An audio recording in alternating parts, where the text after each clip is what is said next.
probably fill up. Welcome. Nice to see so many of you here. Hi. For those of you I haven't met yet, my name is Aftab Irfan. I lead dialogue and engagement at SFU. And I want to welcome maybe especially anybody who hasn't been in this room before. Is there anybody who hasn't been in this room before? Okay, yeah, there's a few of you.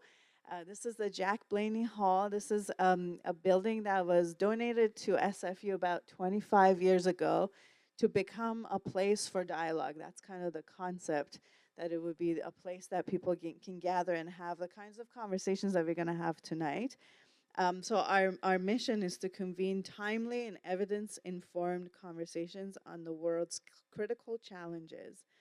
We kind of also think of ourselves and use this word public square. We're one of the public squares for Vancouver, and don't know if you heard when Mark Carney at the Davos speech talked about Canada as a public square that is and diverse, and free. We like to think that he was talking about us. Although we're not really that loud, usually. We're trying to live up to that reputation of being maybe a little bit more loud.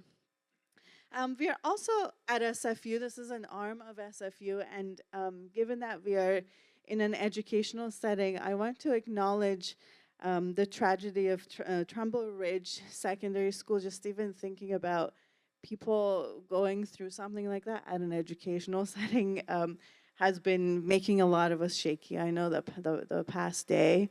And of course, there's many other places in the world, near and far to us, where education is also interrupted and troubled by what's happening, by different forms of violence, oppression, hatred, poverty, all of these factors. So part of the reason that we are here together and trying to think about big issues, like we're going to think about the economy tonight, and that's a big issue, is to find some ways in these difficult times to make it through together and to kind of hold on to each other and to each other's ideas and to a sense of possibility, because it's dark out there. I don't know if you noticed. And there's also many sources of light in this room and elsewhere. So really excited that you could join. I'm going to tell you a little bit more about the program and a little bit about who is here. But before I do that, I'm going to turn it over to Grantee Terry May Gallagher, who's going to welcome us and do a little bit of opening. Grantee Terry belongs to the Tsla Amin Nation. We are lucky to have her as one of the SFU elders in the SFU Elders Program. She's the Indigenous Resource Teacher for the Coquitlam Board of Education. She's been there since 1995. She has a strong, solid, and sacred matrilineal connection to her community, as well as a bachelor and master's in education from UBC. She fosters big anti-energy, including resilience and hope. So I feel like you're just the perfect person to open this session tonight. There's a pun on words when it's an anti-energy, A-N-T-I. Oh, my dear ones, it is with love and respect for all our relations. And yes, I say all our relations because Mother Earth is our oldest ancestor. She provides us with what we want: drinking water, berries to eat, rain to feel, etc. And we all know what Mother Earth provides us. And if we take care of us and we take care of her, I believe that she will keep loving us unconditionally. So with love and respect for all our relations, thank you for the invite to open tonight's event, Economics for the People Inside Inequality. I will introduce myself in my language, because introducing myself in a language that was almost lost and my having to read it in the International Phonetic Alphabet reminds me of the allyship of the teachers and linguists who took the time to learn our language and put it into an orthography. So the orthography that I'll be reading is not the ABCs. It has those popping Qs and those. So in memory of my ancestors, I'm just going to read, and I've been practicing reading my language. I know my language. I'm familiar with my language. However, growing up in the school system, it wasn't a part of the curriculum. Now it's a part of the curriculum. So here we are. I have a disadvantage of working for Coquitlam School District because I've missed out on my language, but if there's a will, there's a way. I take my language online with knowledge keepers that are younger than me and that are older than me. So please bear with me. Terime Eshnan, and I imagine it won't be spelling it up there as the International Phonetic Alphabet. Terime Eshnan, Tuotsk, Klaamen, Setlakis, Tkaimuchnan, Nusk, Musqueam, Squamish, Slewateth, Chechahathet, Musqueam, Squamish, Slewateth, Kaimu, Mut, Quathquanaigan, Quathquananape. I am articulating from my heart. My name is Terry May. I am from Tla'amin. I belong to the Tla'amin Nation. Setlakis is my ancestral name that was gifted to me by the elders when I first began teaching, because they said you need to know who you are and where you come from. I am here. We are here. We are on the Musqueam, Squamish, and Tsleil-Waututh nations. I acknowledge those nations. My feelings are very good because of my seeing you all. So having said that, I cannot welcome you onto this territory because I am not a member of the Musqueam, Squamish, or Tsleil-Waututh Nation, but I can open us up in a good way and with hope and prayer and articulation that this event will go smoothly. So may we all continue to walk in beauty and peace as we journey through what inside inequality may be. Thank you for your time. Ixnam imut techahatanapich.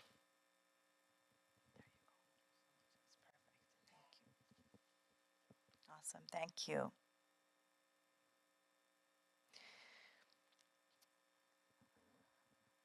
Great. So I'm just going to orient us a little bit to what we are doing tonight. And to say that we have, oh yeah, there's a click. Is this the clicker that I'm meant to be using? Let's see if this clicker does anything. It's already moving places. Okay, that's good. So we are here for this community dialogue tonight on economic inequality. It's the Bruce and Liz Welsh Community Dialogue, and since 2010, Bruce and Liz have been supporting these dialogues. They create spaces like this for community and academics to come together to explore new perspectives and responses to pressing challenges. I'm really delighted that Liz is with us tonight and representing the Welsh family, and thank you so much for making this event possible. Also tonight, we are opening a series of events. This is first in a series of events under the umbrella of something that we're calling When the Map is Useless, Conversations for a World in Transition. And the idea of this series is to bring together collective and compassionate sense-making at a time of profound social, political, and ecological change. This series is made possible by the North family, by their visionary gift, and I also want to acknowledge Rudy, Patricia, and Carolyn for being here. Thank you so much. Nice to see you, and I hope you enjoy what is about to happen here. I'm just going to do a very brief housekeeping, if I can somehow go to the next slide. Because we are very quickly are going to actually open the mics and get into a little bit of a group conversation before we even go into the formal presentation by our speaker tonight, Mohsen Javdani. And to do that, we just kind of want to remind us that we are going to be talking about money, which is like a hard subject. And we're going to be talking about it in a room where there's probably people of every economic class. There's like a lot of diversity here in many ways. And so, as we get into that conversation, just a request for respect and care in how we express ourselves, that we don't stereotype different folks, and that we take care of each other, and also that we're brief when we speak, because that tends to be sometimes a challenge in this room. So if you take the mic, the request is to be brief. These mics, the way that they work, it's actually just like Zoom. You have to press a button to unmute yourself to be able to speak, and then it would be really helpful if you then press the button again to mute yourself so that the rest of us can actually hear each other. And that's the black button in front of you. So if you want to speak, you're pressing that button to come on and off mute. Other housekeeping things, washrooms, we have them. We actually don't have them on this floor, but you have to go one floor up or one floor down. Gender neutral washrooms are one floor up. There will be a reception following this event, which I'm assuming will be around 8:15. That's kind of my best guess at when that will happen. But you can feel free to come and go if there's something that you need to do and come back. That's totally fine.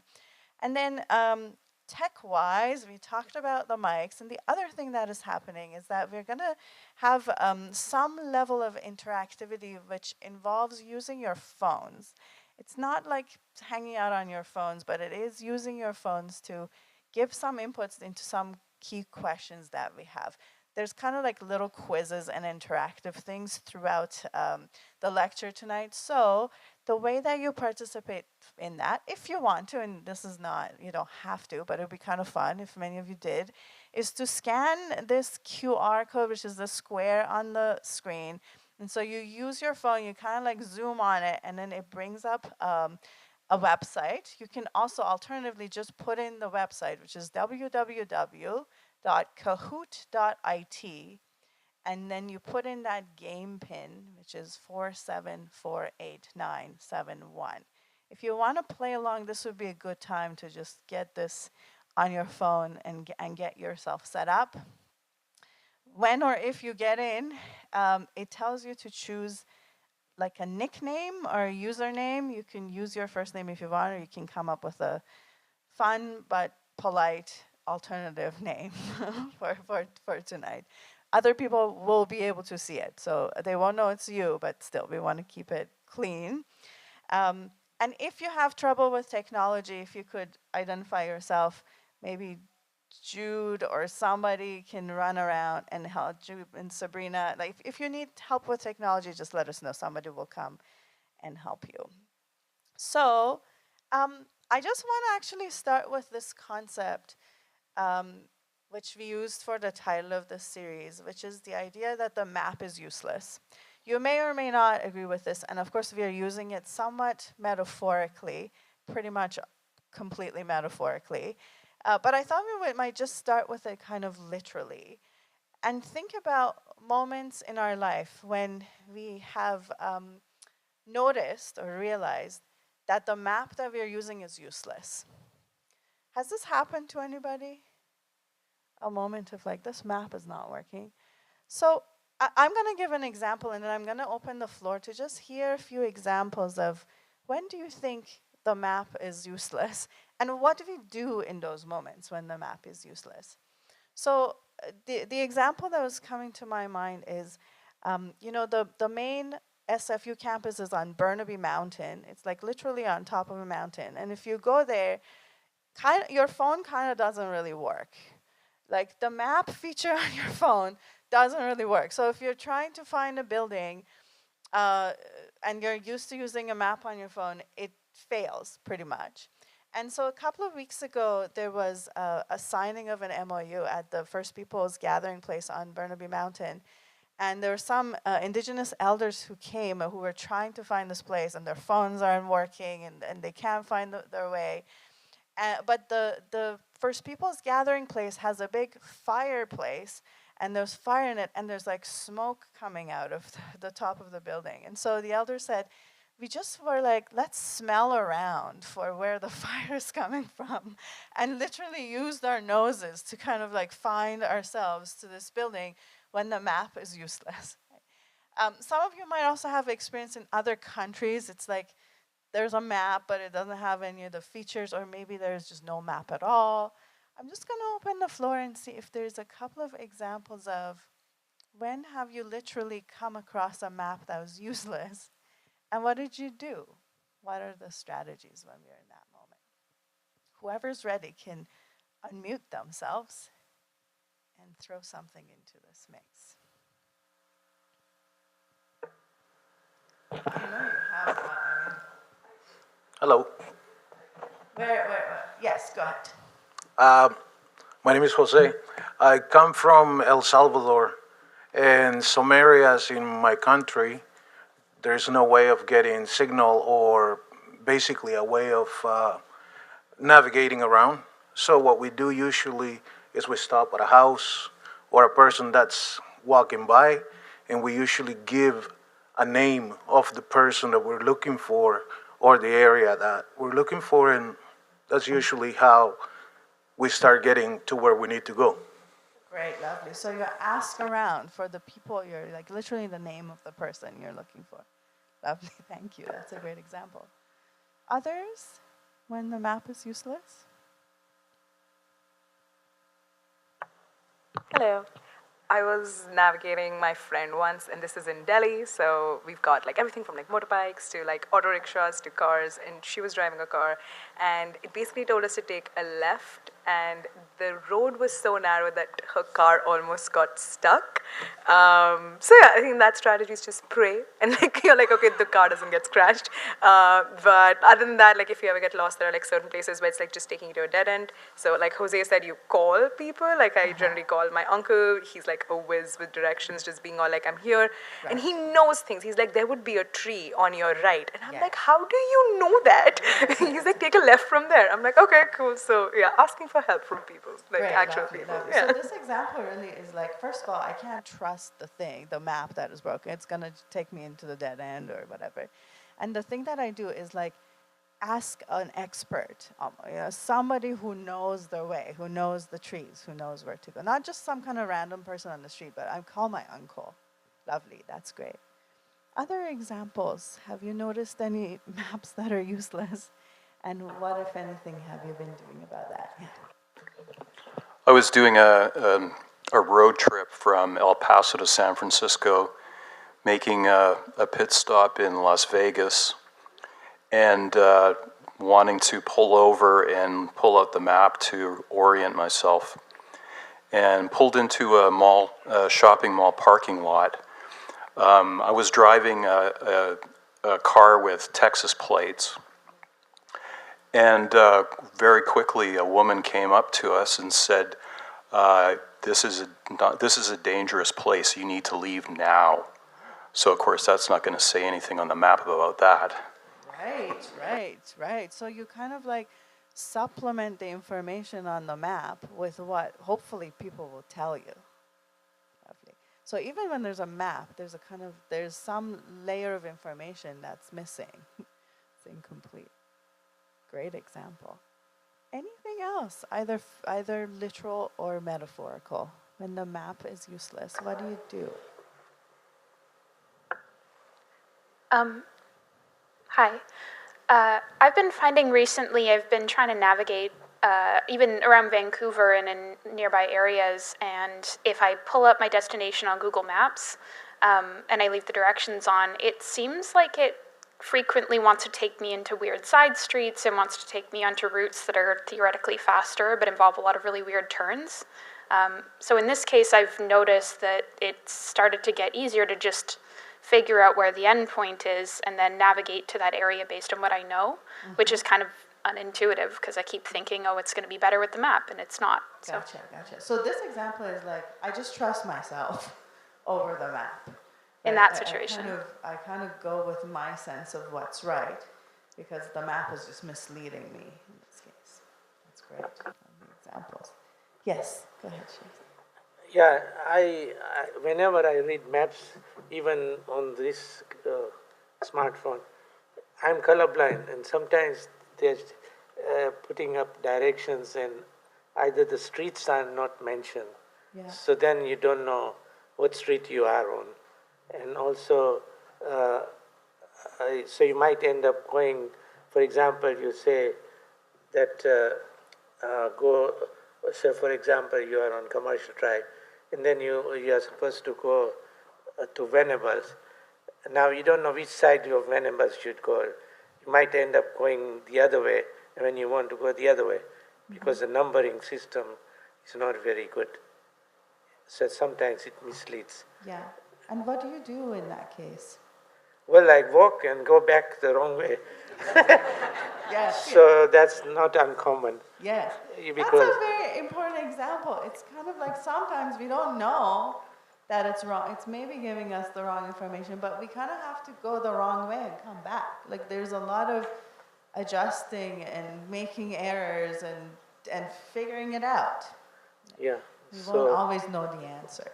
yeah, or else ask somebody who's not colorblind. Yes, That yes, helps. yes. Lovely, thank you. That's awesome. Okay, I think that I mean, there's many examples, and also, I feel like we could spend the whole day sharing these kinds of examples. But it sets us up for what we're going to be doing tonight. And I think what I'll do next, Andrea, if it's okay, is I'll come to you. Andrea Reimer, who some of you may know, she's a community leader and organizer and an elected person for a long time, has been thinking with us about one of the maps that's broken or useless, which is the kind of the political map, and how do we what kind of knowledge do we bring to that? So we're not going to work on that tonight, but I would love for Andrea to introduce that thread of the project, just to get a little bit deeper into this concept. Thank you, Aftab, and thank you, Sidlakis, Grantee, Terry May Galagos, for starting us off in a good way this evening. So yeah, I'm Andrea Reimer. Aftab first pitched me about a year ago, asked me if I would consider taking on this project, which at the time was called Restoring Civil Discourse. So, you know, I'm a big fan of civil discourse and the idea that we can solve the biggest problems of our times through democracy. This is something I've always held as a cherished and dear idea, and have seen, as you have, some of the sugar cube dissolving nature of our democracies. So not wanting to be captive to my own ideas about it, I read, I listened, I watched TED Talks, I learned from different people, went to real life talks, and I learned a few things that stood out for me. The first one is that there are a lot of theories about why democracy is, and the robust information that it needs to have integrity, why it's in decline. The second is that Netflix and DoorDash, not the companies, but the actual tools, have way more to do with the decline of democracy than you might think, certainly more than I thought. That's a much longer story that I will unpack in the series that we're doing. But I think most importantly for tonight, the idea of restoring civil discourse has sort of embedded within it this idea that we can go backward. Back to some time when we had civil discourse. And the reality is that we, helped along by COVID-19 pandemic, the acceleration in a number of declines because of the weather impacts of climate change, we have fundamentally changed just about everything about the way we live, whether it's how we receive information, how we share it, who the mediators of that information are, and consequentially who has the power in our society, and as we're going to talk about tonight, in our economies. So the idea that we could take a 20th century notion of democracy, or even 20th century notions of family or village, and use them to solve a 21st century that looks fundamentally different, you know, yes, you're nodding, because it doesn't really make sense, right?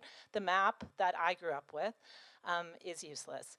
So it's hard to know exactly why Aftab came to me and asked me to do this, but I will say, from my perspective, I also realized that I was elected in an environment where the map was pretty much useless for me. I ran for the first time in 2002.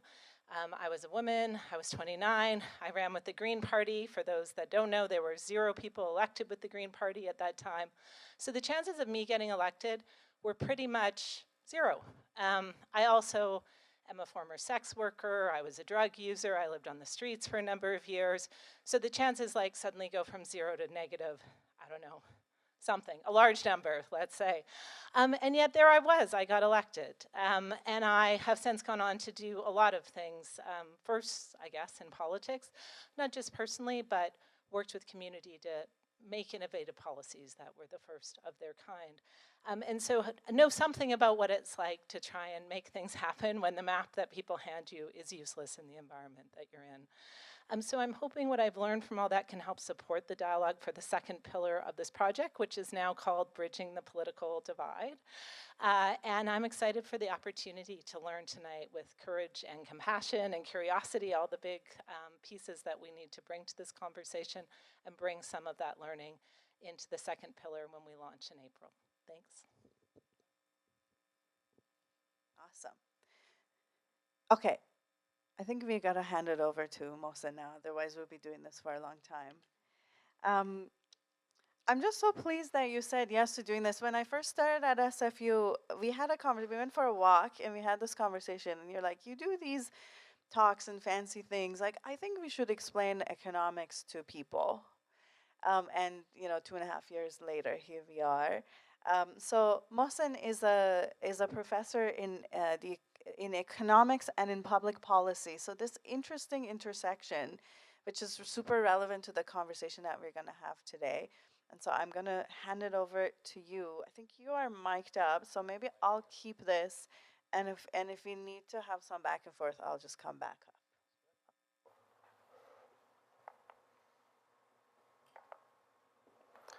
Okay, good evening everyone, and thank you very much for taking the time to be here this evening. It is my real pleasure to stand here in front of you to spend the next hour or so talking and thinking about economic inequality. A French statesman once said that war is too important to be left to the generals. I want to begin my talk with a parallel claim that the economy is also too important to be left to economists. And by that, I don't mean that economic expertise is irrelevant. What I mean is that it governs too much of our collective life to remain confined to a small group of specialists.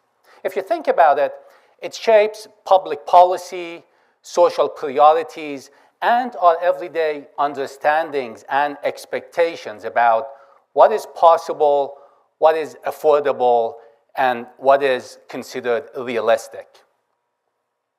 Yet economics is often presented to us as if it were describing some objective facts about the world we live in, as if it was a neutral map, precise, technical, and free from value judgments. But if you think about it, the economy is not a natural system like the weather. It's not a neutral machine powered by natural law. The economy is a social system that is shaped by values, ideologies, institutions, and political power. And the maps we use to understand the economy are often based on choices we make about what matters and what doesn't.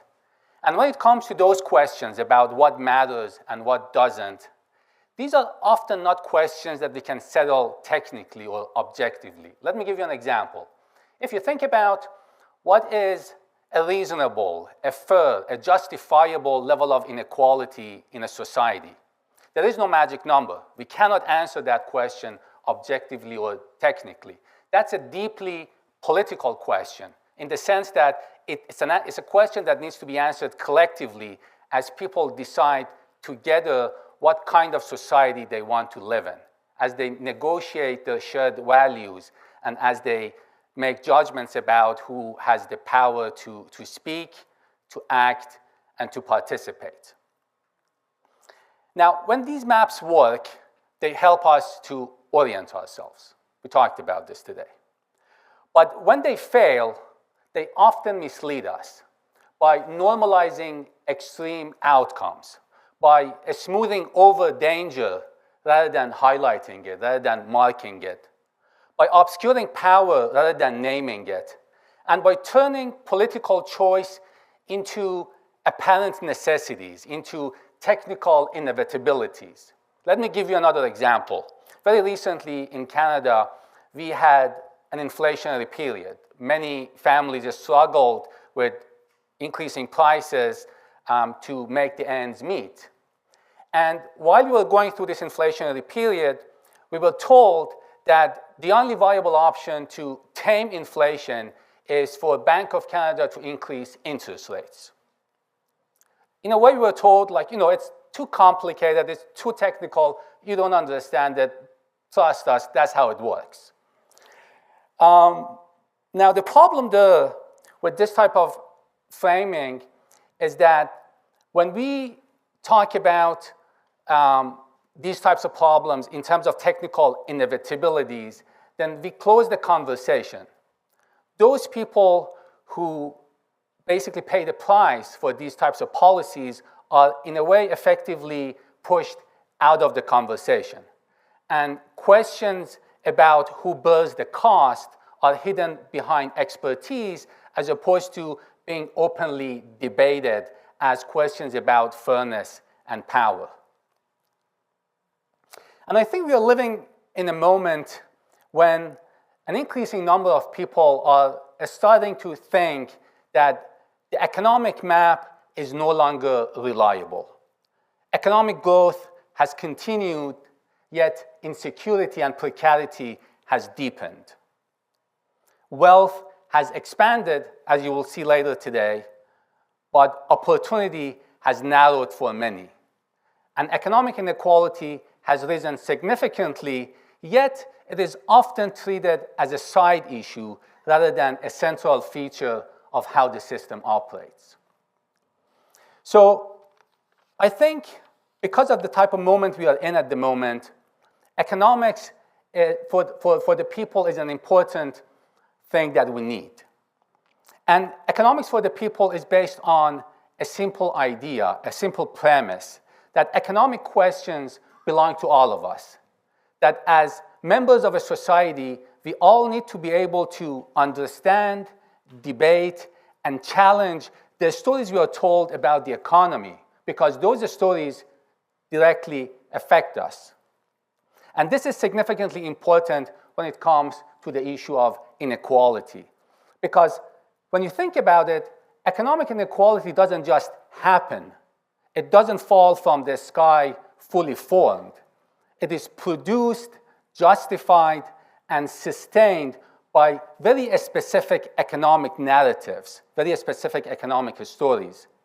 Stories that often normalize extreme outcomes and make them appear inevitable, neutral, or even sometimes desirable.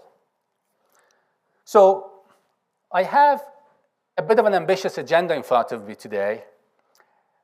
First, I want to walk you through what has been happening to economic inequality, both in the Canadian context, but also globally.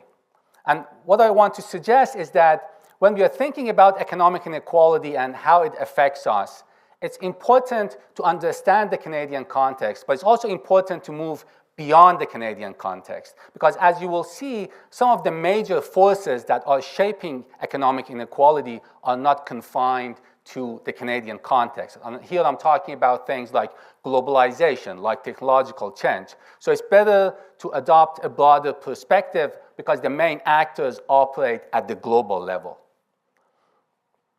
Then I'm going to dig a little bit deeper and talk a little bit about what is wrong with economic inequality.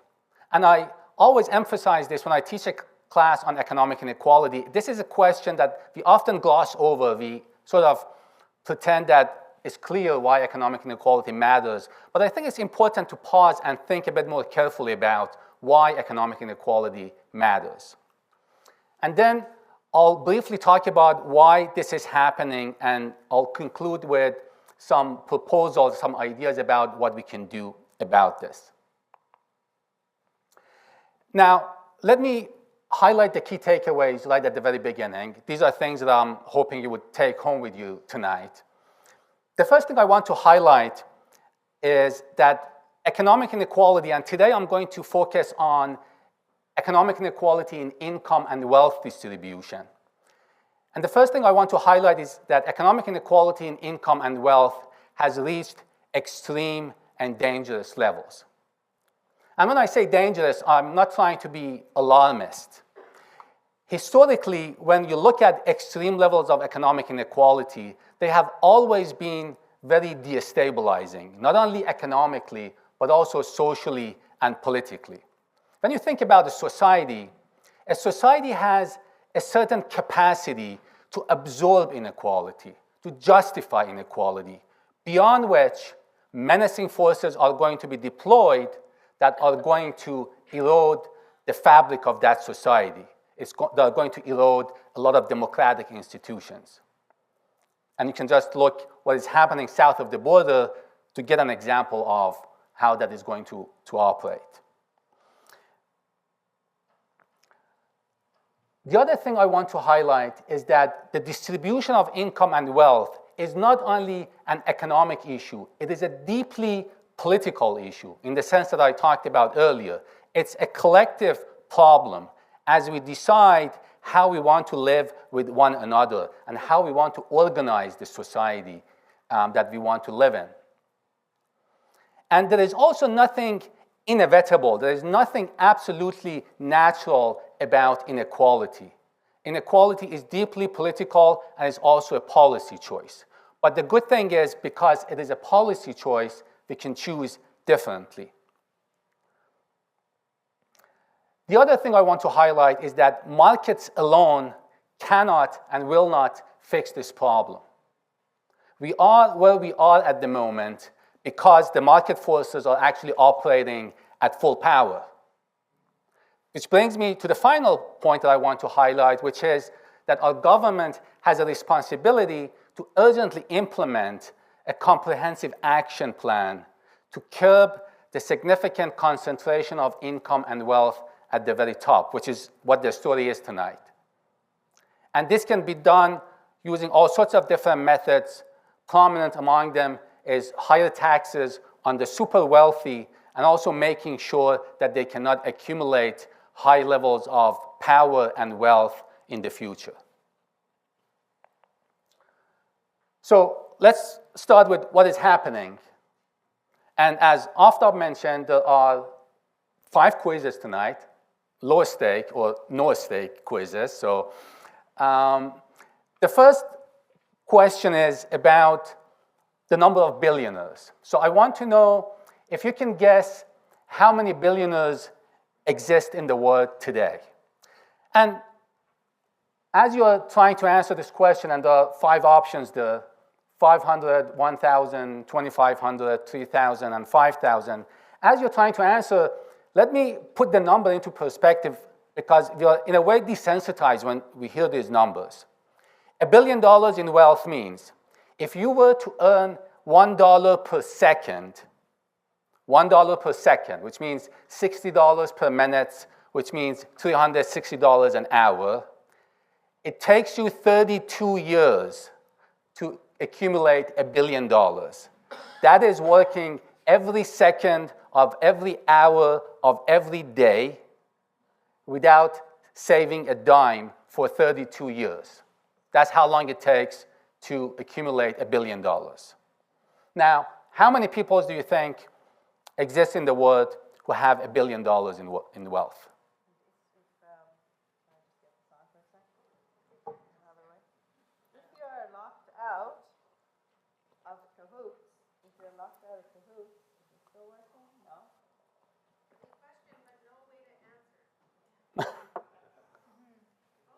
First of all, if you need the game pin to get back in, it is 4748 971.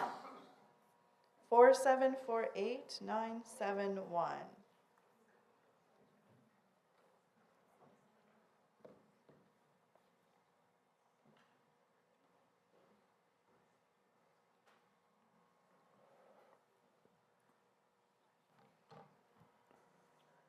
I can't get in, so hopefully you're having better luck than I am. The answer's coming in. That's good. Great. Yes.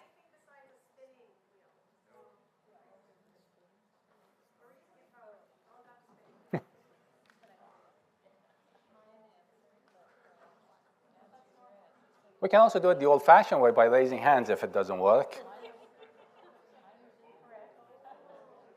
Okay, okay. Okay. Yeah, good thing it doesn't matter, but we have some answers. Yeah. So, okay, so the right answer is 3,000. Actually, the right answer is, to be completely accurate, 3,028 as of 2025. And I see majority of people underestimated the number. There were also few that overestimated. Yeah, that's how many billionaires we have in the world. Now, the next question is sort of related.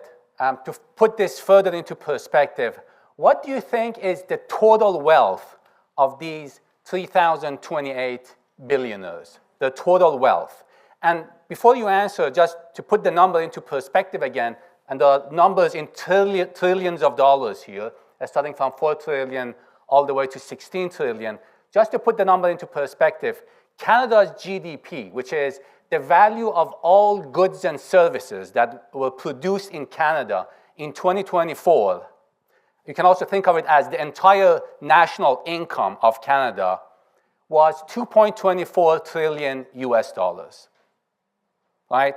So think that as a point of reference, think about it as a point of reference. And now I'm asking you, what do you think is the total wealth of these 3,028 billionaires?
Okay. You're getting closer to the right answer. So majority of people guess the correct answer. It's $16 trillion. It is basically 7 times Canada's GDP in 2024. And there you go. There you see it.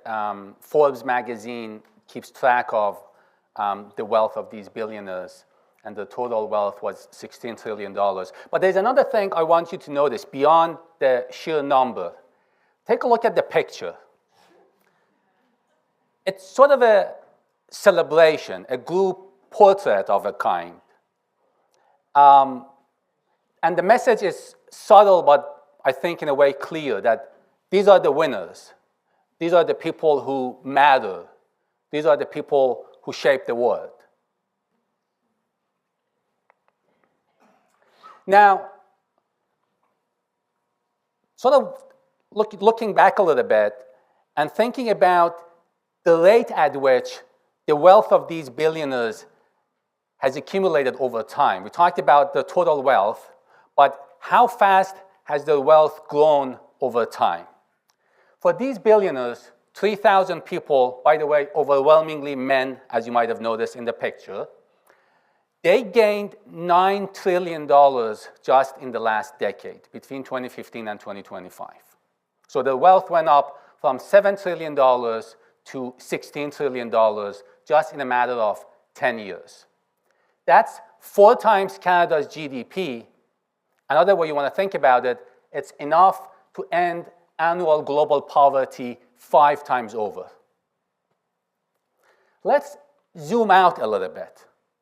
let's think about the richest 1% of the world, a larger group, but it's still quite elite, right? So if we were to line everybody up in the world from the poorest to the richest, and if we were to focus on the richest 1% of the world, their total wealth grew by $34 trillion in the last decade. That's roughly 15 times Canada's GDP and enough to end annual global poverty 20 times over. Let's think a little bit about what happened during the pandemic, a period of significant hardship for many Canadians and many people around the world. The world's 10 richest men, and yes, the 10 richest individuals in the world are all men. These 10 richest men, they more than doubled their total wealth from $700 billion to $1.5 trillion just during the first 2 years of the pandemic, when many people were struggling with the cost of living, with job loss, with illness, with family issues. And to put this in human terms, their fortune grew at $15,000 per second, or $1.3 billion per day. So imagine you wake up in the morning, and by the time you've had your coffee, you've made more money than most people will make in their entire lifetime. Meanwhile, the combined income of 99% of humanity fell during that period, and over 160 million people were pushed into poverty. Now, another astonishing thing which highlights the obscene level of concentration of wealth at the top is that if these 10 men were to lose 99.999% of their wealth, they would still be richer than 99% of people on this earth.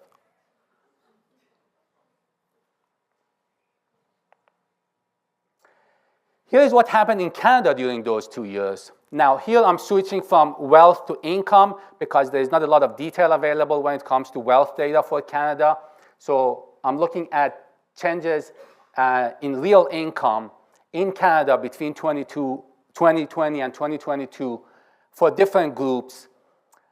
And if you look at the bottom 50%, the bottom half of the income distribution, during the first 2 years of the pandemic, the real income, which is after taking into account inflation, went down by about 14%. If you look at the bottom 90%, the real income went down by 6%. And if you look at the bottom 99%, the real income went down by about 5%. But now let's take a look at the top 1%. They're in a completely different league and they have a completely different experience. For the top 1%, the richest one in 100 Canadian, their real income went up by 7.3%. And as you climb up the ladder, the increase is even larger. 11% for the top 0.1% and 12% for the top 0.01%. Now, let's do another quiz. And for this one, I want you to imagine dividing all households in Canada into 5 equal groups in terms of size, right?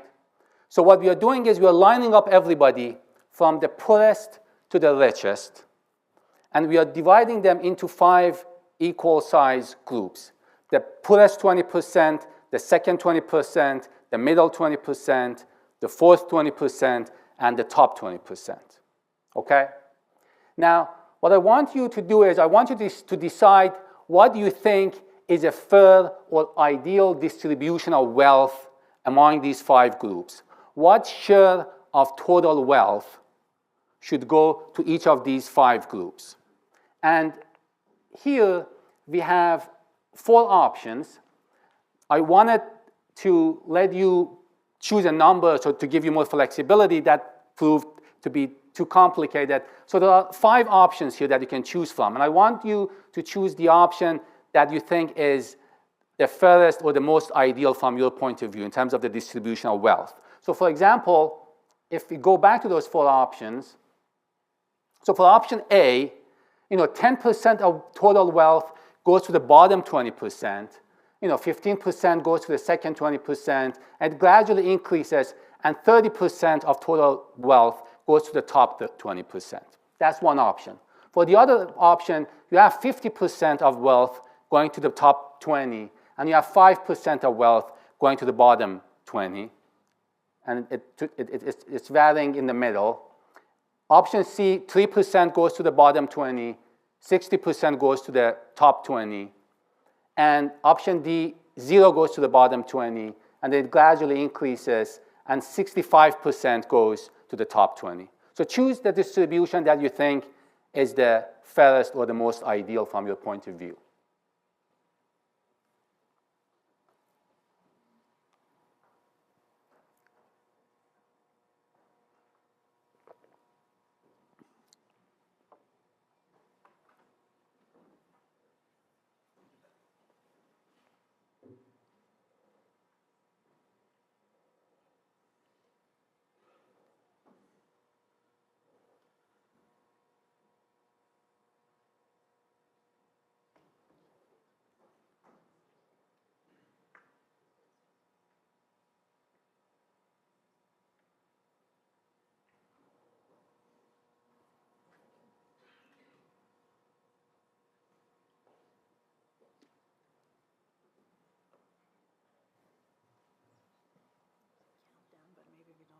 Sure.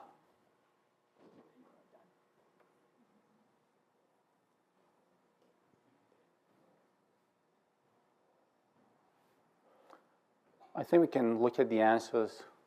We don't need to go through the whole 2-minute, if it's possible.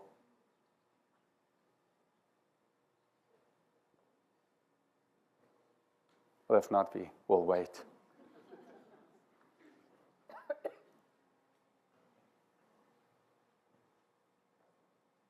So while we're waiting, the next question that is going to come up, so this one I asked you for your ideal distribution. The next one, I'm going to ask you the same 4 options to choose how you think wealth is actually distributed in Canada. Not the ideal distribution, but the reality, your perception of reality in another way. That's going to come up, but you can think about that.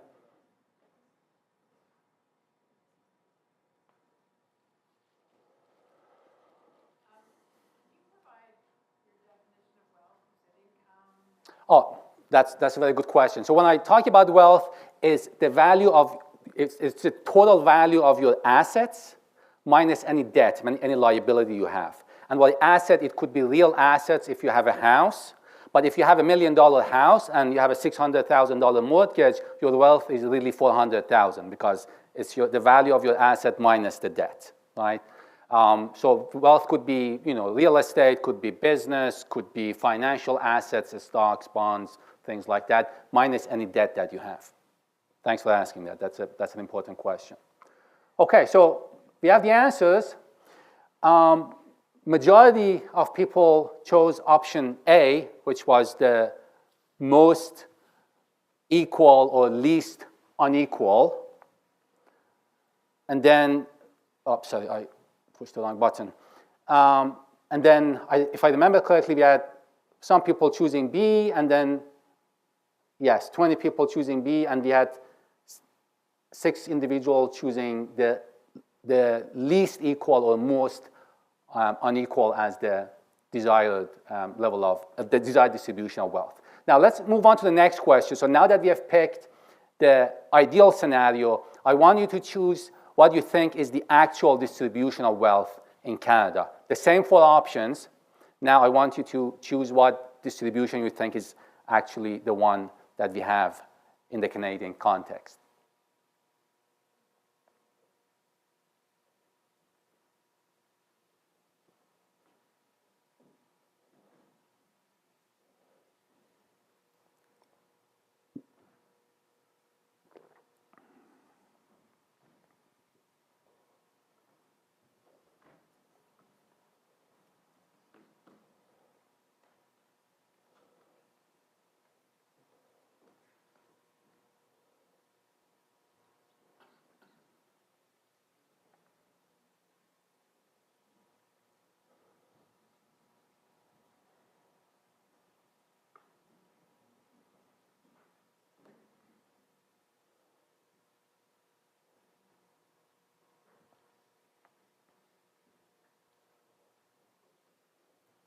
While we are waiting, Mohsen, this is Canadian data. Yes. I think often we're like, U.S. versus Canada, like who is more unequal?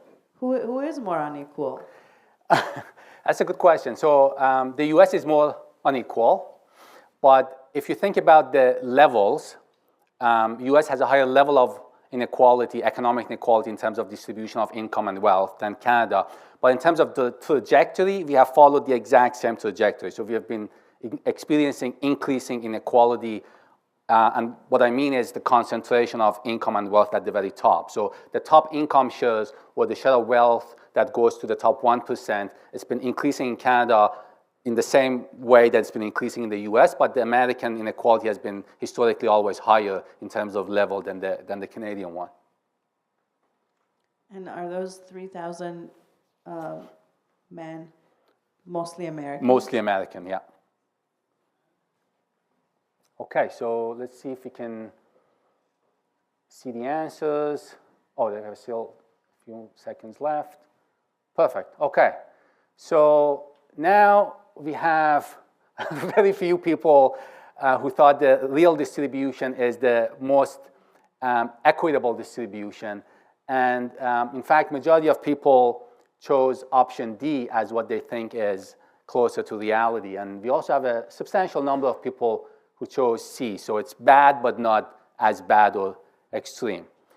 And let me show you what the actual distribution is. The actual distribution actually looks like the last one, the most extreme one, right? That's the actual distribution of wealth in Canada. So the top 20% has about 65% of total wealth, and then the 20% just below that has about 22% of total wealth, and then the bottom 20%, not only the share of wealth is actually zero, it's actually negative. So they have more debt than assets. And if you look at the top 1%, their share of the wealth is a whopping 24%. So just 1% of people in Canada have about a quarter of total wealth. And if you're curious about the numbers, and by the way, if you're curious about the thresholds, what is the level of wealth that puts somebody at the top 1%, I've written the numbers down. So if you have more than $1.3 million in wealth, you belong to the top 1%. And if you have more than $2 million in wealth, you belong to the top 10%. And if you have more than $7.4 million, welcome to the club of 1%. And if you're curious about the amounts, not the share, the top 20% has about $12 trillion in wealth. That's like 5 times Canada's total GDP in a given year. And what you see is that the bottom 20% has about minus $14 billion in debt. And even the second group has a much smaller amount, $579 billion.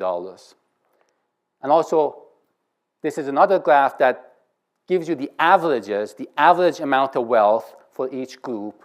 So these 3 groups together, they form the top 1%.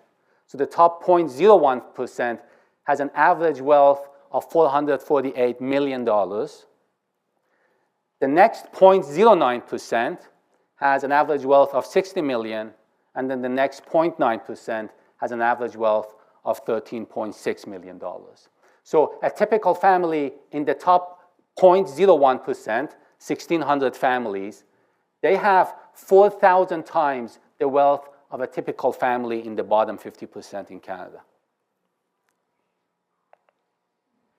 And in case you're curious about how this has changed over time, this is what this graph suggests. So here we have the top 1%, the yellow line, the top 0.1%, and the top 0.01%. And what you see is that without an exception, the share of wealth has been increasing over time since 1999 when data is available. And then, of course, a question that comes up is, what is going on up there? Why are they accumulating such high amount of income and wealth? And we're going to come back and talk a little bit about this. But one of the reasons has to do with,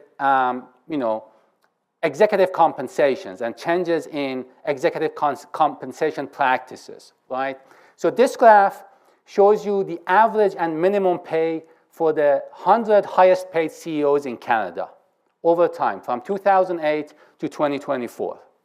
And what you see is that these 100 highest paid CEOs, back in 2008, they made at least around $3 million. And that has now increased in 2024 to $7.2 million. That's the minimum. The average has increased from about $7 million to about $16.2 million, right? And I think we should go a little more. I think we get what the problem is, probably. Okay. Yeah. And one other thing I want to highlight here is that in 2024, the average worker took home $65,000, if you want to compare those numbers. I'm going to go through these a bit more quickly then. Let me also highlight this.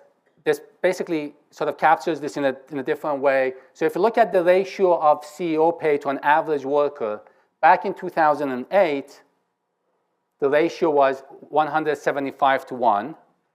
And in 2024, that's 248 to 1. So that has increased quite rapidly. And two other slides, and then I'm going to move on to the next topic. The other thing I want to highlight is that this is not only a Canadian story, this is basically happening everywhere in the world, and this is what you see in this slide, all over the world in different regions. What you have is the red bar is the top 1%, and the sort of purple one is the next 9%. So together, they establish the top 10%. And what you see is that everywhere in the world, the top 10% has most of the wealth. And when you look at the bottom 50%, that's the blue bar, and that's a tiny amount. Ranges between 1% to 5%, but more or less the story is the same, that inequality within most countries, within most regions, has increased significantly since around 1980s. And the last thing I want to highlight is that economic inequality doesn't just show up in individual incomes or personal fortunes. It also shows up in the structure of the global economic power. Now, you can't read this very well, but what this slide is showing you is that if we were to compare corporations alongside countries in terms of their total revenue, and then rank them and look at the top 100, in the list of top 100 economic entities, 69 of them would be corporations, and 31 would be nation states or countries, right? And to me, this highlights something fundamental about the balance of power in the global economy. What this suggests is that corporations are not just economic actors, they are political actors. They have influence on all sorts of policy, from taxation policy to climate policy to trade policy to competition policy to labor standards and protection, and so on and so forth. And the scale at which they operate puts them leverage, the like of which is not possessed by many mid-sized countries. So when we talk about economic inequality, it's not only about who has more money. The more fundamental question is who has more power, and how that power is distributed between democratic institutions versus private actors. So the rise of mega corporations has transformed the plane upon which inequality plays out. These firms shape markets, reshape labor relations, and are increasingly operating across borders in ways that makes it very difficult for any single country to regulate.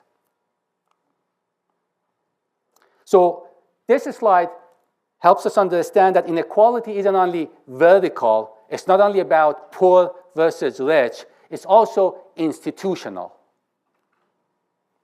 It's about the growing weight of the private corporate power relative to the public democratic power.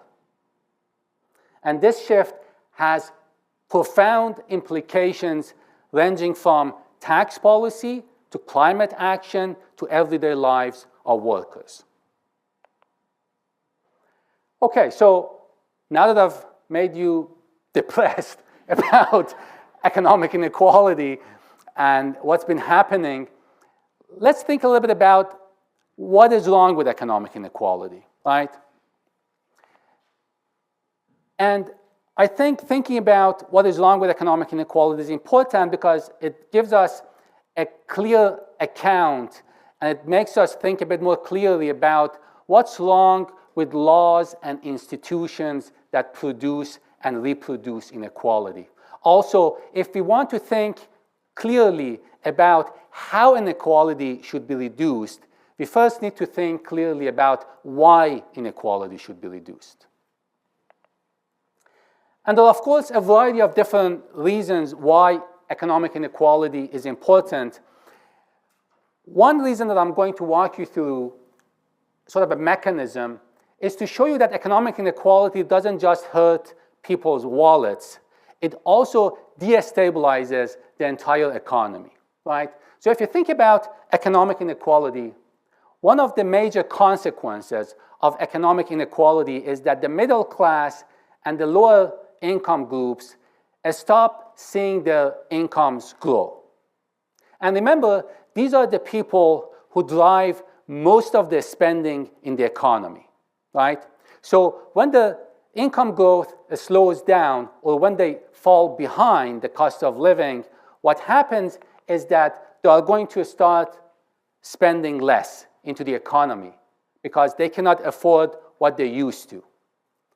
At the same time, they will also start taking on more debt in order to keep up, to catch up with the cost of living. So guess what happens when millions of people start tightening their spending? Businesses sell less, they invest less, they hire few individuals, so economic progress or economic growth is going to start to slow down. Or if there are some negative external shocks like a pandemic, tariffs, stuff like that, you can have a full-blown recession on your hand. And of course, the effects of a slowdown in economic growth or a recession spills over into social life in terms of unemployment, in terms of deepening precarity and insecurity, and also, of course, poverty and inequality takes its toll on physical and mental health. Now, let's take a look at the other side of the coin, right? So on the one hand, you have a stagnant or wages that are purchasing powers that are weakening. On the other hand, you have concentration of wealth and income at the very top, right? And that gives rise to what we call in economics a saving glut. There is a massive amount of money. There's so much money you can spend, and this is again held by a very small group of individuals, the top 1% for the most part. So there's so much you can spend into the economy, so guess what you're going to do with the money that is left that you're going to save? Some of it makes its way into tax havens, offshore wealth, Cayman Islands of the world, Bermuda, Jersey, so on and so forth, right? And these are places that some wealth will basically go to avoid paying taxes or to pay lower taxes. It's actually estimated that about 10% of the total GDP of the world is parked in tax havens, which is about $12 trillion. And about 2 to 5% of that avoids taxes completely. So we're talking about $3 trillion, the size of Canada's GDP. And then the rest of that, when you can't hide them in tax havens, you will try to invest them in search of high returns for your financial assets. And that gives rise to a speculation in financial markets, to commodification of real estate. That's what we call, in economic terms, financialization.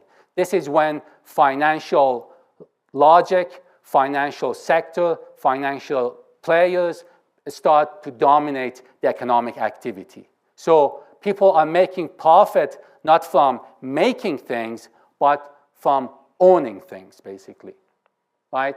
So this results in financialization, which is also closely tied to this increase in household debt, because remember, one person's financial asset is another person's financial liability. And then, of course, results in financial bubbles and housing commodification and housing unaffordability. And like all bubbles, they eventually burst, and when they do, you have a financial crisis, right? So this is all to highlight that economic inequality is not just about some people having more money than others and some people's income and wealth growing faster than others. It's about forces that destabilize the entire economy, that create high levels of financial instability. And at the same time, they create unemployment, precarity, and all sorts of negative health consequences. Another reason we should care about economic inequality is because it has an impact on equality of opportunity. You've heard this term quite a bit, right? So oftentimes when we think about or we talk about inequality, you've heard people saying what matters is equality of opportunity, not the equality of outcome, right? And sure, equality of opportunity is very important. But the thing to keep in mind is you cannot separate equality of opportunity from equality of outcome, because it is the inequality of outcomes today that leads to inequality of opportunities tomorrow. What do I mean by that? Take a look at this graph here. This shows you the percentage of people who were admitted at Harvard based on the parental income. So this says parental income quintile, which is the fancy way of dividing people into 5 different groups, right? So only 3% of the students at Harvard come from families within the bottom 20% of income. Only 3% of them. And as you go up, you see that 70% of the students at Harvard come from families from the top 20% of the income distribution. And if you focus a bit more and look at the top 1%, 15% of the students at Harvard come from families in the top 1%. So here is something that is going to determine equality of opportunities, getting admission into Ivy League colleges like Harvard, but you see that it's highly dependent on inequality in outcomes, in this case, inequality in parental income. So we can't really, it's a false dichotomy to separate equality of opportunities from equality of outcomes, because the two are significantly related. Here is a similar graph, except from the fact that it looks at Ivy Plus colleges in the US as opposed to Harvard. And what you see is that probability of attending an elite private college is 77 times higher for children that come from the top 1% compared to those coming from the bottom 20%. Now, for Canada, I couldn't find detailed evidence like this to look at, what are the percentage of people at, reputable universities like UBC and U of T. But what I could find is this. So this shows you the percentage of people enrolled at a post-secondary institution at the age of 19 across Canada. And what you see, these different lines, again, represent different income groups. The bottom 20%, the top 20%, and all the ones in the middle. And again, what you see is consistently over time, people from the bottom 20%, there's a smaller percentage of people from the bottom 20% that enroll at post-secondary institutions. And those from the top 20% are twice as likely to enroll in post-secondary institutions.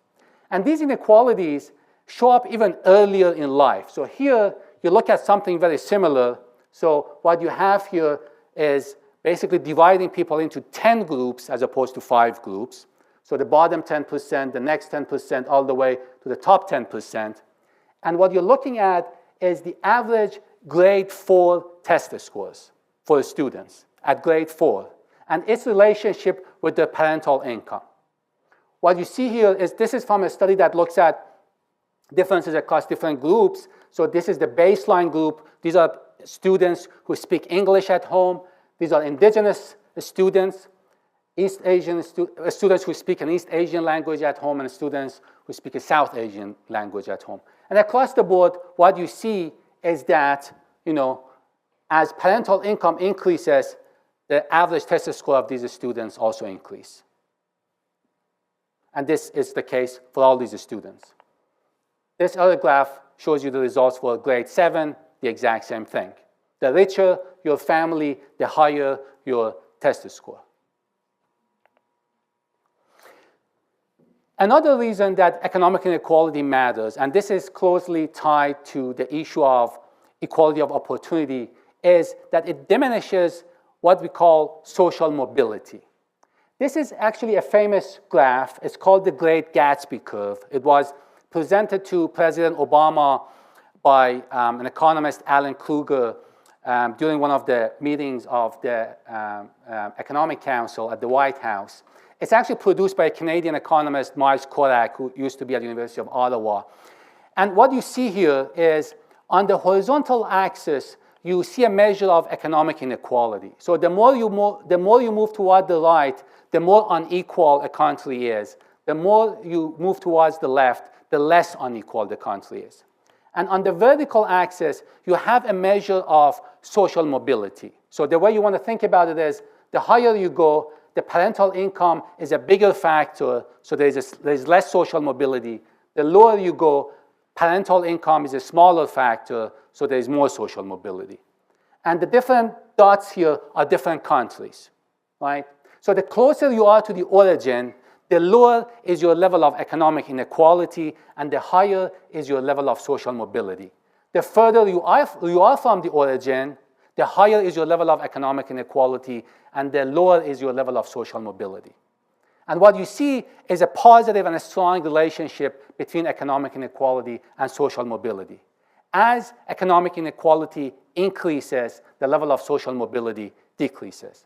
And the two red boxes here, this is the United States, by the way. The United States is the most unequal country among all the advanced economies, right? So when you think about, the land of opportunity, it's actually the one with the least amount of social mobility. And here is Canada. Canada is not doing bad in terms of social mobility, but in terms of inequality, it falls behind. And guess which are the countries that are close to the origin? These are all the Nordic countries: Norway, Finland, Denmark. Now, another important reason that economic inequality matters is that it has an important effect on political equality and fairness, right? In societies with high levels of economic inequality, middle groups and lower income groups start seeing policies that are not reflecting their policy choices and their preferences. So it really reduces representation of majority interest for the majority of the people in the country. There's actually interesting work from the United States that looks at policy preferences of wealthy Americans and policy preferences of the general public. And what they show is that, first of all, they are different quite a bit. And second of all, the actual policies implemented reflect the preferences of the wealthy. So when I come across these studies, I thought that would be an interesting question to explore in the Canadian context. So these are fresh out of the oven. This is based on an ongoing project that I'm currently working on. This is based on Canadian data, a representative sample of Canadians. This is 2021 data. And what I've done here, I've divided people into two groups. The blue bar are low-income Canadians without property. And low-income are people who make less than $60,000 a year.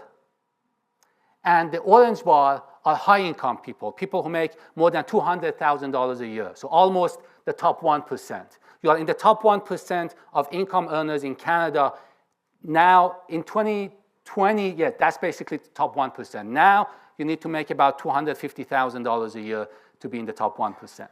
So look at the preferences, and here I'm showing you preferences regarding whether government should spend more on all sorts of different public programs, education, housing, affordable housing, and so on and so forth. Look at the differences. So when it comes to education, 65% of low-income people say government should spend more versus 57% of the wealthy Canadians. On affordable housing, it's 85% versus 55%. On national childcare, it's 59% versus 49%. On Indigenous reconciliation, it's 52% versus 34%. So I think you get the story. And then if you look at the political attitudes and perceptions, this also shows some interesting results. So in terms of satisfaction with democracy, only 12% of very low-income groups are very satisfied with democracy, compared to 15% of the wealthy group. Little general interest in politics, which is what happens when you're not satisfied with how things are operating, when you lose your trust in the system. 17.5% of the low-income groups say they have little general interest in politics, compared to 9.5% of the wealthy. Perceived powerlessness, 19.5% versus 14%. Politicians serving the rich, 64% versus 44%. Whether income inequality is a problem, low-income Canadians, 85% of them say yes, it is a problem. Only 61% of the wealthy group says yes, it is a problem.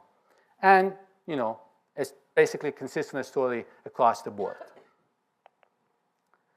And here's some new results from Oxfam, the 2026 report, which shows that billionaires are 4,000 times more likely to hold political office compared to ordinary people. So we need to go a little quick. And I'm going to leave you with this insightful remark by Justice Louis Brandeis of the US Supreme Court, who said, we can have democracy in this country, or we can have great wealth concentrated in the hands of a few, but we can't have both.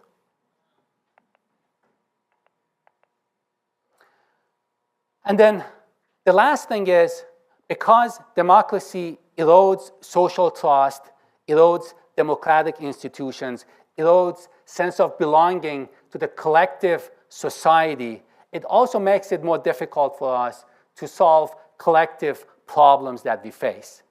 And a lot of the problems we face these days are of that nature, like climate change, for example, right? So when people don't see their faith as connected, when people live completely different realities and have completely different preferences, that makes it more difficult for us to be able to coordinate to solve these collective problems. So in the time that I have left, I want to talk about the lingering question, of course, which is, why is this happening? And then briefly talk about some potential ways out of this. So when it comes to why this is happening, of course, as you can imagine, it's not a story where one single factor is driving all of these patterns and trends that we observe. It's a story of structural shifts that have influenced the concentration of income and wealth at the top. So one big contributing factor is globalization. And of course, when you think about, things like globalization or technological change, I should remind you once again that globalization or technological change is not a natural force. So what we are observing now is not technological destiny or globalization washing over us. Governments, civil society, democratic institutions, they shape the path for globalization and technological change. So these are not greater forces outside our control. This is not the destiny. These are all based on choices we make and choices we don't make. So part of the story has to do with globalization. Since 1980s, production has moved overseas in search of cheap labor and that means many well-paying, secure, mid-skill manufacturing jobs in the middle of the wage distribution have been destroyed. And those that have remained, they have experienced downward pressure because most of these jobs were outsourced. And at the same time, globalization has benefited significantly the owners of capital because capital has become more mobile. Cheaper labor costs means more profit, but also in terms of financial assets, you can move around the world. So globalization has expanded the playing ground for capital, for finance, to basically go around and find the highest return. The second part of why this is happening is technological change. Technological change often replaces, and here I'm talking about automation, robotics, digital technologies, so on and so forth. And what has happened historically is that with technological change of the type we've experienced in the last few decades, they usually replace what we call routine jobs, which are jobs in the middle of the wage distribution. And then they create some high-paying jobs, such as tech-related jobs at the top. So what you have is hollowing out of the middle of the distribution, of the income distribution, an increase in low-paying service jobs and some increases in high-paying tech-related jobs, right? So basically you get a polarized labor market and income distribution. And this is also one of the reasons we are experiencing economic inequality. And then other factors that might be familiar to many of you in this room, erosion of social safety nets, in Canada and many other places since 1990s, support programs like employment insurance, like welfare programs, like affordable housing, they have been cut or they have been more difficult to access. So when people face job losses, illness, family problems, they fall faster and further.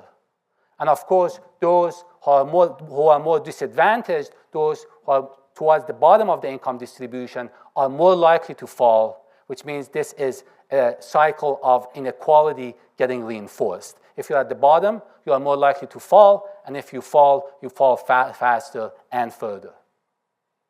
And then, of course, changes in economic institutions. I showed you the CEO pay graphs. So this is aligned with this idea that corporate governance norms have shifted significantly. So now they are basically aiming to maximize shareholder profits as opposed to a stakeholder profits, right? So they have, increased CEO pay. The economy has also been financialized. A lot of the investment and economic activities is now steered toward non-productive financial transactions as opposed to productive financial activities that create jobs and create things. So again, it's profit by owning things rather than profit by making things. And then political institutions and the fact that the super wealthy have also gained significant amount of power, which has allowed them to also significantly affect policy is part of their story, and the collapse in taxes on the richest. And on that last point, some of us forget that it wasn't a long time ago, so this is 1970s Canada, then the red line is the top marginal personal income tax, which was about 82%. And it's now fallen to about 53%. The corporate tax in Canada back in the 70s was about 53% and is now halved at about 26%, right? And by the way, remember, those times, those were the golden ages. These were the ages of high economic growth, low unemployment. This is the same thing for the US. The data goes further back in time. And again, people forget, once upon a time in the US, in the post-war era, the top marginal tax was 94%. And again, these are the golden ages of capitalism, 40s and 50s and 60s. So that brings us to the difficult question of what we can do about it. And what I'm going to highlight right off the bat at the beginning is that, and this is something that I usually emphasize in my class, the problem is not because of lack of policy solutions. There are a large number of policy solutions out there that we think are going to work. The problem is less about policy and more about political will. So it's really a political issue. Now, in terms of things that we can do, here's a list of proposals. One set of solutions aim to strengthen labor market institutions. Because ultimately, when you think about economic inequality, what has happened is the balance of power has shifted between two major groups in the economy. The owners of labor, most of us who earn income by working, and the owners of capital, people whose main source of income comes from ownership of some sort of asset, whether it's real estate or business or financial asset, and so on and so forth, right? So we need to rebalance the power between workers and the owners of capital, right? And there are a variety of things we can do. One is to guide technological change towards creating good jobs. We are already directing billions of dollars in Canada towards technologies like AI, health innovation, precise manufacturing, and so on and so forth. So here, the question is, and the question that we should ask is, are we investing in technologies that are going to augment workers, that are going to make them more productive, or are we investing in technologies that are going to automate them away? That's a crucial question. And again, remember, government has all sorts of tools that is already using to shape technological change. We have direct research funding, we have regulation, we have procurement. There are all these tools that government has in its toolbox that can use in order to guide technology toward creating good jobs in the economy, right? And then rebalancing power among stakeholders. One of the key things here is strengthening the unions. In Canada, over the last few decades, there has been a significant decline in unionization in the private sector. And we know unionization and unions have always played an important role in making sure wages grow and keep up with the cost of living, in making sure that inequality is reduced, and also they set their standards even for jobs in the non-union sector. A guaranteed employment, something that has been floating around recently, which I find very intriguing, which is called a job guarantee program. And this comes from a group of economists that identify themselves as modern monetary theorists. And the idea here is that the government becomes the employer of last resort. So whoever is looking for a job and cannot find one can be employed by the government. And they can be employed in sectors where there are community needs, like elder care, like climate stewardship, like housing repair, like cultural activities, and so on and so forth, right? And by the way, I know here you're thinking about, but who's going to pay for this? And here's I'm going to plug in for the next talk that I think is going to happen. When is it? In September. So Stephanie Kelton, who's an economist, who is one of the prominent economists, who's part of the modern monetary theory group, is going to come here and talk to us about the fact that when we are thinking about government spending, we are thinking about it the wrong way. Governments can always meet their obligations. Governments can never run out of money. So the problem is not having money, the problem is real resources. Governments produce money out of thin air, but that doesn't mean that they can spend and go crazy. But what matters is inflation, which is related to real resources. Government is not like a household that needs to manage its budget, right? So when you're thinking about who's going to pay for this, there are some very innovative and creative ideas there about the fact that government debt is not as significant an issue for a country like Canada, which has currency sovereignty, that issues its own currency. And of course, renewal of a social insurance program, and creating a national pay policy that combines a living wage, a minimum living wage, with sectoral-based bargaining that again gives workers more bargaining power. And then there are some proposals on the tax side. So the ones that I was just talking about are more geared towards reducing inequality in the middle and making sure those in the middle and at the bottom can catch up. But what you notice today is that the story was mostly about the concentration of income and wealth at the very top. And to get to that problem, we need to use all sorts of different tax policy tools that we have in our toolbox. And here I'm talking about higher taxes on the ultra wealthy, wealth tax, which has now started being part of the conversation. Estate tax, something we don't have in Canada. It was recently estimated that a 45% estate tax in Canada would generate $2 billion annually, and this could be imposed on estates over $5 million, for example. Eliminating the 50% tax break for capital gains. For those of you who don't know, not your place of residence, but if you own a place as an investment, a second place or a third place, if you sell the place for profit, let's say you bought the place for $500,000 and you sold it for $1 million, you have gained capital gains of $500,000. You only pay taxes on 50% of your capital gain. The other 50% is exempt, right? And again, another way to reduce some of this inequality is to tax 100% of capital gains. A progressive property tax, where property tax increases for places that are a lot more expensive than an average place. And finally, because of the way capital and companies and corporations operate these days, because they move very easily across borders, a global tax on capital and wealth is something that is becoming part of the conversation now. Do we still have time for this? Okay. So this is our last quiz.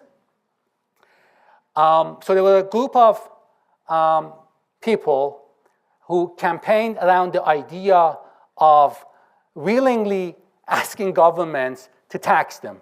So these were a group of millionaires, if I understand correctly, that campaigned around the idea that governments should tax them more. They have a chapter in Canada, but this campaign was organized by people from 24 different countries at Davos. And my clicker doesn't work.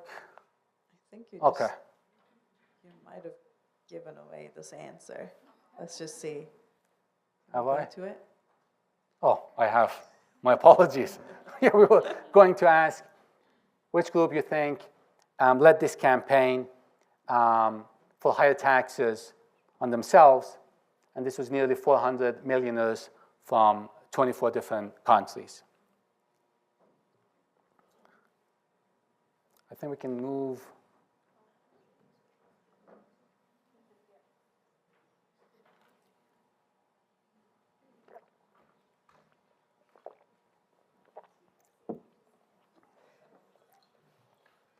Let's vote on it just for fun. Sure.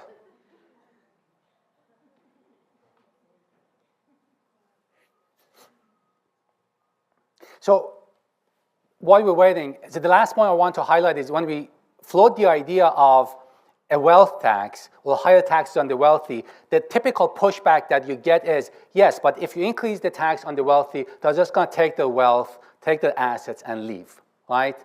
And we have allowed this sort of threat to hang over our head as sort of a veto power to extract concessions and to avoid higher taxes.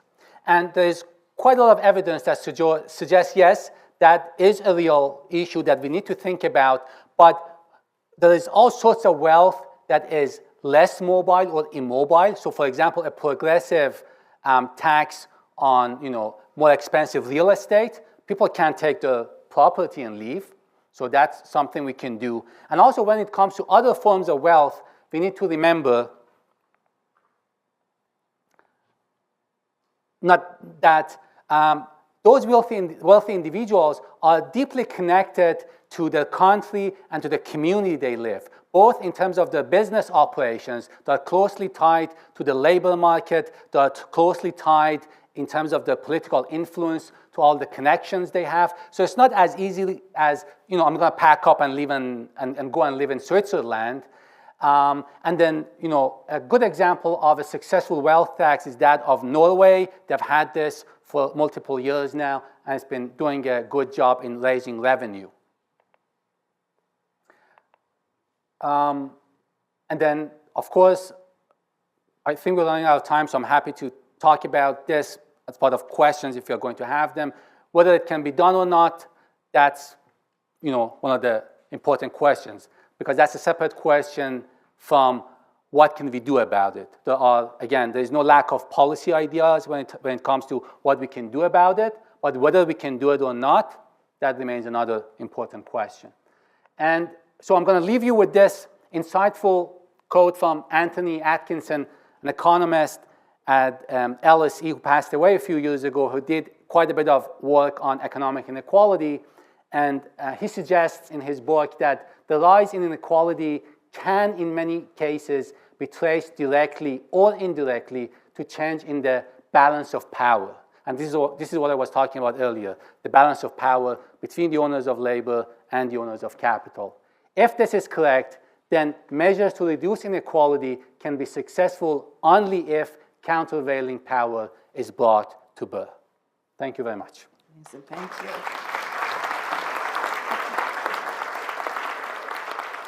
Okay.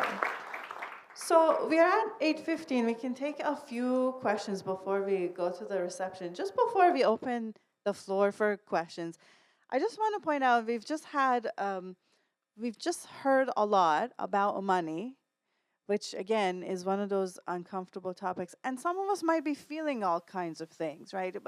Both the folks in the lower percentile of income, the higher percentile of income, everywhere in the middle. So as we go to ask our questions, just again remembering to do it with care and respect, and knowing that we are all over the place in this room in terms of how we relate to this topic.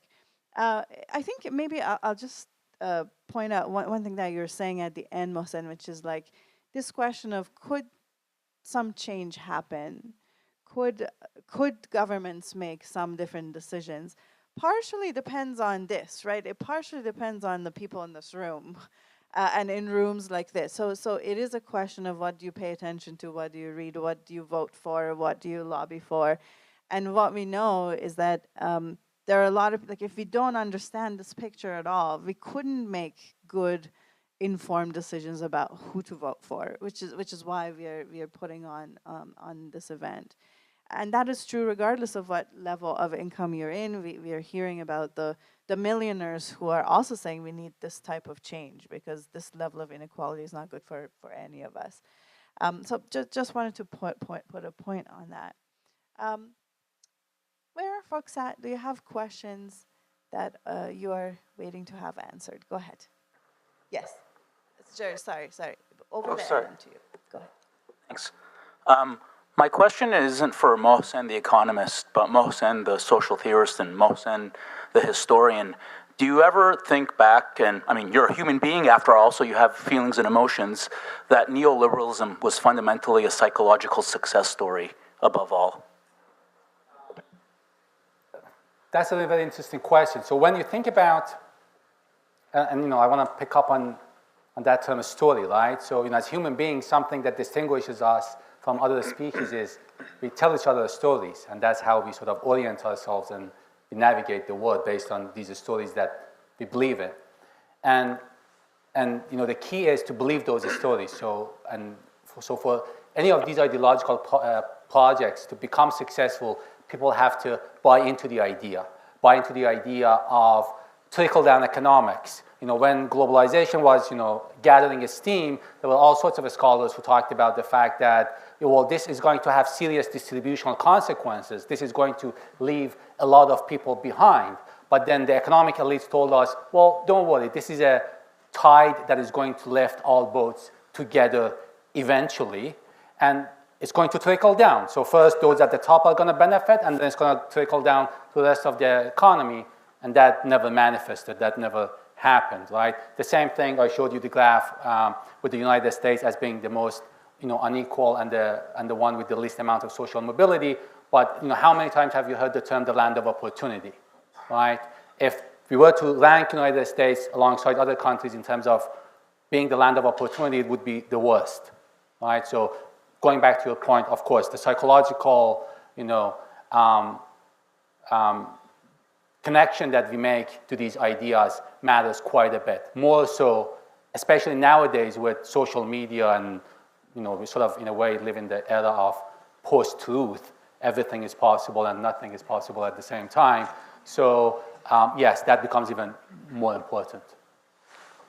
Perfect, thank you. Yes, in the front. Yeah, okay.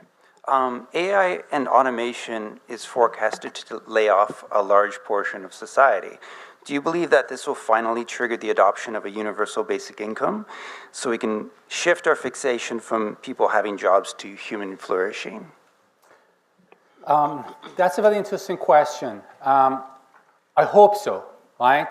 Because I have a difficult time seeing any other way around it. And it's not a coincidence that you see people like the CEO of OpenAI and now, Elon Musk floating the idea that, we should have a universal basic income, because I think some of the expectations are that AI is going to replace a lot of jobs. And for the first time, there's something unique about AI, because most of the times when you think about technological change and when you look at it historically, it has usually replaced like routine jobs in the middle or towards the bottom of the income distribution. It's the first time that we see technological change that is going to come for some high-paying jobs, like lawyers, radiologists, accountants, even instructors like myself could be replaced in the near future by these systems. We always hear the sort of the pushback that yes, but this has been always the case. This has been always the course of technological change. It destroys some jobs and creates some other jobs. But I think something that people don't realize is that the scale at which AI will destroy jobs is unparalleled to what we have experienced before. Now, then what's the solution around it? It seems to me that one plausible solution, if that's what's going to happen, and there are some doubts, there are people who also suggest that AI is a bit overhyped, that maybe it doesn't become what many people fear. We'll have to wait and see.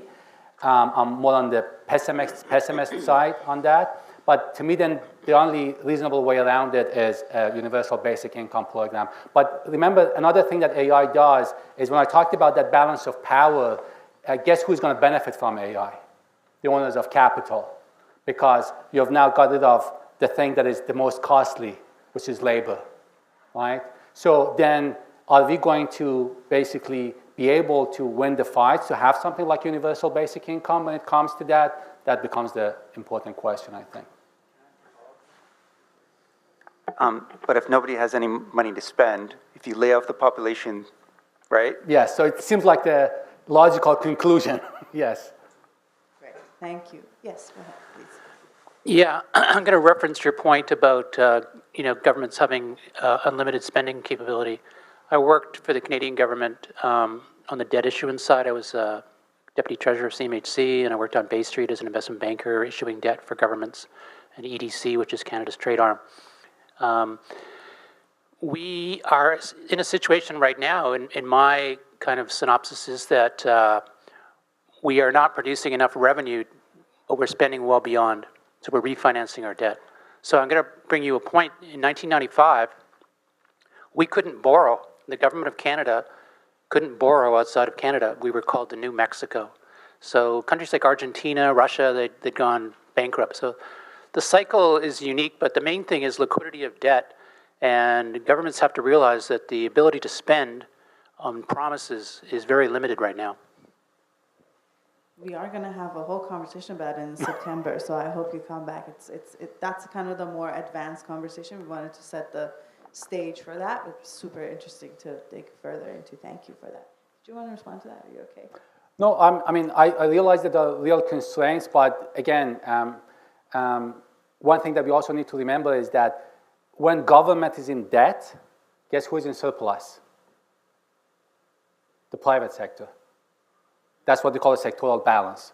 When government spends into the economy, where does that income go? That goes to the private sector. Now, there are limits to that debt and financing that debt, and that's true, but what I was trying to highlight earlier is that we often think of government as household running out of money or not being able to pay the interest on its debt. A currency sovereign country like Canada always meets its obligations. It can never run out of money. But then there are real limits, inflation, and then at the international level, of course, you're right. The issue becomes we print money. Yes. Okay, to be picked up. In the back, go ahead. I'm asking this question with an assumption that I'm curious for you to say if it's right or not, which is that, from things I've read, it seems to be that the U.S., at least on paper, is pulling back from some of that neoliberal economic policy, at least as it relates to trade. So I'm curious, one, is that right? Like, it's definitely the story that's being told, but maybe that's not accurate. And then second to that, if it is right, what's your take then on kind of Canada's trade response to that, which is to kind of create new neoliberal, globalized resources and trade and labor? How, if you were to kind of advise tomorrow on what should we be doing as that trade relationship pulls back, should we be moving away from these neoliberal policies given how they've contributed to inequality? There's quite a bit in there to unpack. One thing is, it's difficult to figure out what's going on in the U.S., to be honest, at the moment, right? So things move in all sorts of different directions, and sometimes you're like, how is this aligned with this other policy, right? So we are going through a phase of what we call deglobalization, right? And you see a lot of the political elites in the U.S., they sort of position themselves as nationalists against globalists, right? So we are seeing some of that going on. But what I encourage us to think about is to what extent those policies curb the power of capital. And if you look at all those policies, at the end of the day, there's nothing in there that limits the ability of capital, that limits the power of capital. It's just that, it's hard to make sense of some of these protectionist policies and what they're ultimately trying to achieve. When it comes to Canada, we are living in a globalized, interconnected world, whether we like it or not. And it is important when it comes to interacting with other countries, both from an economic point of view, but from other points of view. And I think one way that we need to do, and I think we're sort of moving towards that direction, is both expanding our capabilities, finding other business partners so we are not so reliant on the United States. So that's what Mark Carney is doing these days, going around the world, China, South Korea, trying to come up with new trade deals. But I think one thing that is important is that as we are negotiating these trade deals, we need to keep in mind who are the beneficiaries, who is benefiting from this. Is this going to benefit the working people? Is it going to benefit some of the industries inside Canada, or it's going to be business as usual? So now we have an opportunity to sort of reshape that, and then of course investment on our own internal capabilities becomes an important part of that. Thank you.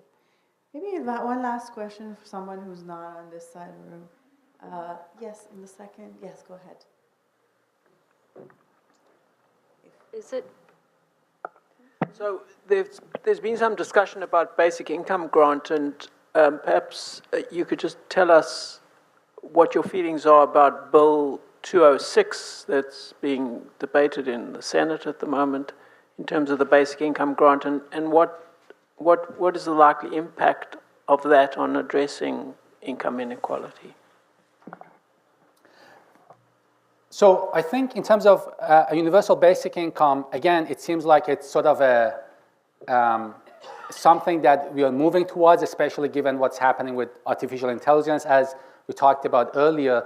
I think in terms of its impact on economic inequality, I think it's going to help quite a bit those, especially more towards the bottom of the income distribution, and those more disadvantaged and more disfranchised groups who face the risk of job loss more often. And another great thing about universal basic income that we sometimes forget about is not only about the fact that it provides unconditional income, it also strengthens labor's bargaining power. because then you have sort of a source of income that you can always rely on. So then when you are looking for jobs, you have more bargaining power. You don't have to accept any job at minimum pay with difficult conditions. And this is sort of related also to that idea of a job guarantee program. So beyond the income that it provides for vulnerable groups, it also gives labor more bargaining power. And I think those are both great things. Great. Maybe I can take that one other question in the red. Yes, go ahead. Yeah. Check 1, 2. Hi. I recently graduated from SFU with an economics degree. So my question kind of comes from that background, and I'll try and keep it brief. But you've mentioned a lot of things about beneficiaries, and you've talked a little bit, without saying the word incentives and without saying the word about opportunity costs and like economic mobility, you were talking about those things. My question to you is, if we're being pragmatic and we recognize that the world isn't fair and there is a pendulum swing economically and politically everywhere in the world, what can we realistically do to get to a place where the wealth distribution looks a little bit more equitable, like the majority of people in this room voted for, while simultaneously avoiding the potential backlash from people who wouldn't benefit from having a more equitable world? Well, to be blunt, that was a kind of a rough question. I'm sorry, I didn't mean to put you on the spot right at the end. That's totally fair. The thing is, you're going to get the pushback and the backlash whether you want it or not, because of exactly what you put your finger on, because those who benefit the most from the status quo have the highest incentive and the greatest ability to resist change, right? So in a way, that's what you're going to get. If you're trying to make transformational and a structural change, which is what we need, we can't do business as usual, tinkering at the edges and tweaking some policies, right? So that backlash is what we are going to experience, I think. But then there are all sorts of other things we can also do, right? So again, remember, these are based on choices we are making when it comes to policy, when it comes to competition policy, tax policy, regulation, labor standards. There is a vast menu of options available, and these are all realistic things that we can do. But ultimately, what we need to do is to rebalance the power, as I mentioned. And when you are rebalancing the power, that's a zero-sum game. You have to take some power and give to others. So the backlash is going to be, I'm afraid, part of the process. But there are, easier ways, smoother transitions, perhaps, towards that more equitable world. But the longer we wait, the less we have the opportunity to do that, right? Because you have this, the more you wait, you have a more massive concentration of power and wealth, which makes it more difficult, because now you have to move a mountain rather than a smaller hill. Mohsen, I'm going to ask you one last question, and I told you I'm going to ask you this question, so hopefully it's fair, which is just that, this is it seems pretty hard, pushing this boulder up this hill. How do you maintain yourself, kind of personally? If this is how you're thinking about it, and this is what you're seeing about how we need to redraw these maps, what is the personal strategy to kind of get up in the morning and do the work? What is your stance?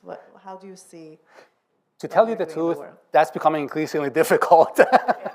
But what keeps me going, I think, is really hope. And this is a bit of a cliche answer, but a cliche wouldn't be one if it didn't lend itself to some fundamental truth at a certain level. But I want to make a distinction here.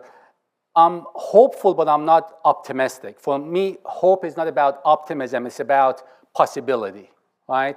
So I'm not optimistic in the sense that things are going to work out fine at the end. I think things are going to get worse before they can get better.